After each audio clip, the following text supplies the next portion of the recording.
जय श्री महाकाल भाइयों मैं नीलकंठ त्रिपाठी श्री नीलकंठ सेवा संस्था से संस्थापक। भाइयों अभी आप सभी देख रहे हैं कि लगातार सनातन धर्म के ऊपर आपत्तिजनक टिप्पणी की जा रही है, हमारे देवी देवताओं के ऊपर आपत्तिजनक टिप्पणी की जा रही है। यही इंडिया गठबंधन के जो नेता है वे कर रहे हैं। अभी वर्तमान में स्वामी प्रसाद मौर्य जो सपा से आते हैं उन्होंने भी आपत्तिजनक टिप्पणी मां लक्ष्मी के लिए की, परंतु इंडिया गठबंधन के किसी भी नेता ने अपना मुंह नहीं खोला, ना स्टेटमेंट उनके खिलाफ में जारी किया, ना उनके ऊपर किसी प्रकार की कार्रवाई की। वही जब लोकसभा में बीजेपी के सांसद विदुरी ने आम आदमी पार्टी के सांसद को उनके धर्म को लेकर के जब कहा, आपत्तिजनक टिप्पणी की, तो वही राहुल गांधी जो इंडिया गठबंधन के प्रमुख नेता हैं वे उनके घर में मोहब्बती की दुकान खोलने चले गए। परंतु सनातन धर्म के ऊपर पे जब भी आपत्तिजनक टिप्पणी होती है तो ये मौन रह जाते हैं। भाइयों अभी छत्तीसगढ़ में विधानसभा चुनाव चल रहा है जिसका कल मतदान का महापर्व है। आप सभी सनातनी जाएंगे वोट डालने। मैं आप सभी सनातनियों को कहूंगा कि आप केवल वोट उसी को देंगे जो सनातन धर्म के लिए आवाज बन करके आगे आए और उनको ना दे जो मौन रहे। छत्तीसगढ़ की राजधानी रायपुर शहर के दक्षिण विधानसभा में दूधाधारी मठ के पीठाधीश्वर महंत राम सुंदर दास जी चुनाव में खड़े हैं, कांग्रेस पार्टी से खड़े हैं और ऐसी पार्टी से खड़े हैं जो पार्टी लगातार सनातन धर्म के ऊपर प्रहार करती आई है। जब राम मंदिर बन रहा था, राम मंदिर के लिए जब केस चल रहा था सुप्रीम कोर्ट में, तो 25 वकील लगाए थे राम मंदिर ना बने उसको लेकर के। उस पार्टी के साथ हमारे महंत राम सुंदर दास जी चुनाव पे खड़े हुए हैं। महंत राम सुंदर दास जी से मैं पूछना चाहता हूं कि आपकी मानसिकता भी वैसी हो गई जिस पार्टी में आप जाकर के चुनाव लड़ रहे हैं।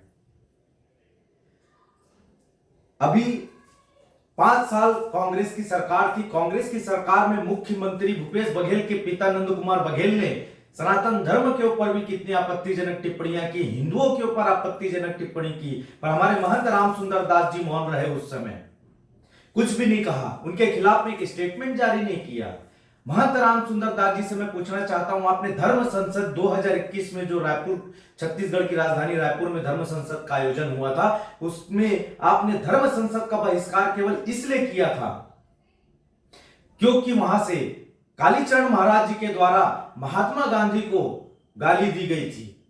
मैं मानता हूं कि सनातन धर्म का इतना बड़ा आयोजन धर्म संसद होता है, धर्म संसद में आपत्तिजनक टिप्पणी किसी व्यक्ति विशेष के लिए नहीं की जाती, परंतु आपको इतना बुरा लग गया कि आपने धर्म संसद का बहिष्कार कर दिया।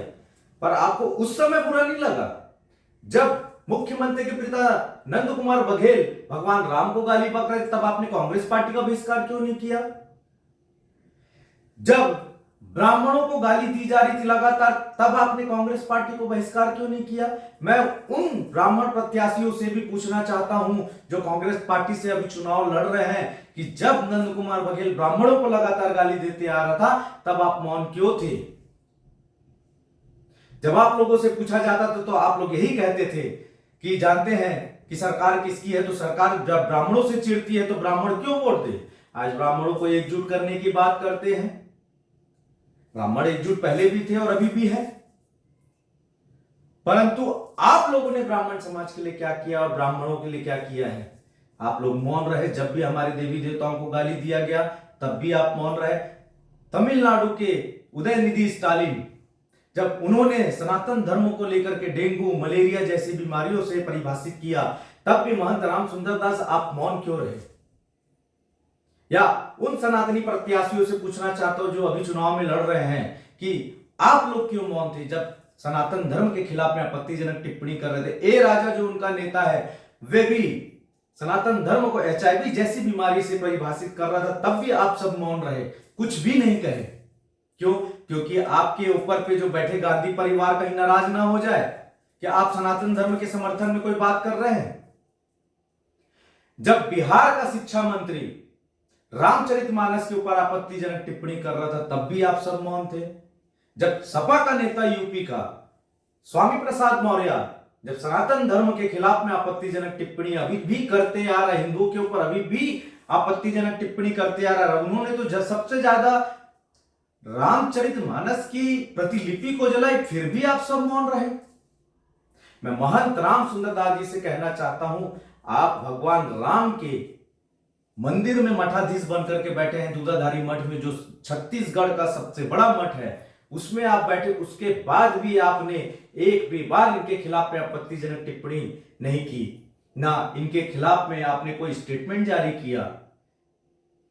जब नया रायपुर में राहुल गांधी का आयोजन हुआ, आयोजन के बाद में वहां पे भोजन के पैकेट्स को फेंक दिए गए, हजारों गाय उस भोजन के पैकेट्स को खा करके उनकी हत्या हो गई। उस समय आप गौ सेवा आयोग के अध्यक्ष थे, उसके बाद भी आपने एक भी उनके खिलाफ में कार्रवाई नहीं की, ना उनके खिलाफ में आपने किसी भी प्रकार की टिप्पणियां की। तब आप मौन रह जाते हैं। आप अपने आप को हिंदुओं के धर्मगुरु मानते हैं। मैं नहीं मानता आप हिंदुओं के धर्मगुरु हैं या सनातन धर्म के धर्मगुरु हैं। आपने ऐसा क्या कार्य किया है सनातन धर्म को लेकर के कि जो आपको सनातन धर्म का धर्मगुरु माने? मठ की संपत्ति को अलग आप बर्बाद कर रहे हैं राजनीति के चक्कर में, जो सनातनियों की संपत्ति है, अपने निजी स्वार्थ के कारण। मैं महंत राम सुंदर दास जी से पूछना चाहता हूं कि कांग्रेस से आपको इतना मोह हो गया, इतनी चुप्पी क्यों साधे कि जब सनातन धर्म के ऊपर लगातार प्रहार किया जा रहा है उसके बाद भी आप मौन रहे हैं? आपसे ज्यादा अच्छे तो प्रमोद कृष्णन जी हैं, जो कम से कम अब जवाब देने लग गए हैं। वो भी एक संत हैं और कांग्रेस के हैं, पर वो जवाब देने लग गए हैं, परंतु आप मौन रहते हैं। आखिर ऐसा क्या कारण है? आप इफ्तियार पार्टी खाने गए, एक संत होकर के, सनातन धर्म के धर्मगुरु होते हुए आप इफ्तियार पार्टी खाने जा रहे हैं। जो गौ मांस का सेवन करते, और हम गौ माता की पूजा करते हैं और आप वहां पे जाकर के इफ्तियार पार्टी खा रहे हैं। क्या आप उनके मौलवी और मौलाना को अपने यहाँ पे भंडारे में ला करके भोजन प्रसादी ग्रहण करवा पाएंगे? कभी नहीं करवा पाएंगे। मैं यह नहीं कहता कि आप किसी धर्म का अपमान करें। एक जनप्रतिनिधि को सभी धर्मों को लेकर के चलना पड़ता है, सभी धर्मों का सम्मान करते हुए काम करना पड़ता, पर यह नहीं कि सनातन धर्म के ऊपर जब बात उठे तो मौन रह जाए और किसी अन्य धर्म के ऊपर बात उठे तो वो उठ के खड़े हो जाए। तो ये दोगली राजनीति आप लोग के अंदर में है। पश्चिम विधानसभा के रामनगर में जब महादेव का पोस्टर जलाया गया तब आप सब क्यों मौन थे? महादेव हमारे आराध्य हैं, उनका पोस्टर शांति दूत द्वारा, जिहादियों के द्वारा जलाया गया था, उस समय भी आप सब मौन रहे। बिरहनपुर में हिंदू भाई की घर में घुस करके जिहादियों ने मस्जिद के बाहर पे उनकी बड़ी बेदर्दी से हत्या की, परंतु किसी ने भी उन जिहादियों के खिलाफ में एक स्टेटमेंट जारी नहीं किया। हमारे महंत राम सुंदर दास जी भी मौन रहे। कहे कि आप हिंदुओं के धर्मगुरु हैं, सिर्फ राजनीति के लिए, चुनाव के लिए और एक मठ के पीठाधीश्वर बनकर के बैठने के लिए हैं। मैं उन समस्त सनातनियों से कहना चाहता हूं जो अभी विधानसभा चुनाव लड़ रहे हैं, जो कांग्रेस पार्टी से चुनाव लड़ रहे हैं, जब चुनाव पास आता है तो आपको हिंदू धर्म, सनातन धर्म, ब्राह्मण समाज याद आता है, परंतु वो चुनाव जीतने के बाद आप यही ब्राह्मणों से दूरी बनाने लग जाते हैं, यही ब्राह्मणों से बचने लग जाते हैं। तो मैं समस्त सनातनियों से यही कहना चाहूंगा कि आप ऐसे व्यक्ति को वोट दें जो सनातन धर्म की आवाज बनकर के आगे है, जो सनातन धर्म के लिए काम करे, चूड़ी पहन करके घर में ना बैठे। मैंने देखा है कई सेकुलर जो हिंदू हैं वो कहते हैं कि सनातन धर्म को कोई मिटा नहीं सकता। सनातन धर्म की बात करने वाले जो सनातन धर्म का दलाल बनकर के बैठे हैं, तो मैं उनको कह देता हूं, ऐसा ये सेकुलर हिंदू कहते हैं कि हमारे दिल में सनातन है, तो मैं उनको ये भी कह दूं कि सनातन धर्म किसी के मिटाने की औकात भी नहीं है। कई मुगल, अंग्रेज सब चले गए, पर सनातन धर्म आज तक नहीं मिट पाया, ना कभी मिटेगा। परंतु हम सनातन धर्म का अपमान होते हुए भी नहीं देख सकते, हम अपने देवी देवताओं का अपमान होते हुए भी नहीं दे सकते, चूड़ी पहन करके हम घर में नहीं बैठ सकते। मैं पुनः सभी सनातनियों से निवेदन करूंगा, कल चुनाव का 17 नवंबर चुनाव का महापर्व है, मतदान का महापर्व है। इसमें ज्यादा से ज्यादा सनातनी वोट डालें, जितना ज्यादा हो सके अपना कीमती समय निकाल करके आप सनातन धर्म के लिए वोट डालें और ऐसे व्यक्ति को जिता के लाए जो सनातन धर्म के लिए आगे बढ़ चढ़ कर करके हिस्सा ले। ऐसे व्यक्ति को कभी ना जिताएं जो सनातन धर्म के ऊपर पे आपत्तिजनक टिप्पणी होती रहे, वो बैठ करके सुनता रहे और घर के अंदर बिल के अंदर घुस जाए। मैं यही आप लोग से निवेदन करूंगा। जय श्री महाकाल। बहुत बहुत